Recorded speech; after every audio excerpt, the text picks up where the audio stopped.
Duyan ano? Ha? Lagi kaya nga adto na taw eh. Kaya mag back trail tapos para maka tubig lagi eh. Tubig lang naman yung problema ko ah. Kahit abutin tayo ng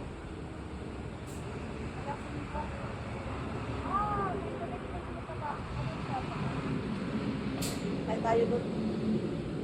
Sa lipas.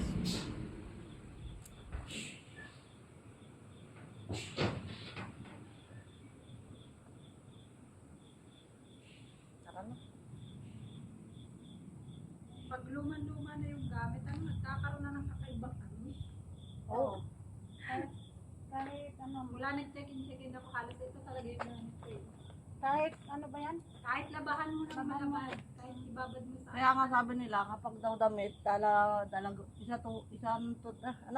isang taon, 2 taon tapon na daw.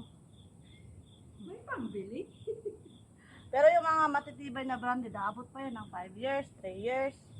Pero yung mga tiyanggi-tiyanggi na 10 lang, mura-mura, 20-20, itapon mo na pag abot ng 6 months to 1 year.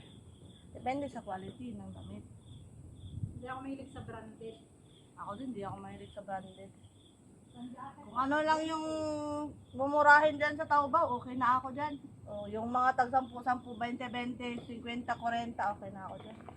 Ayoko na bumili ng tag 100, 200, 300 eh.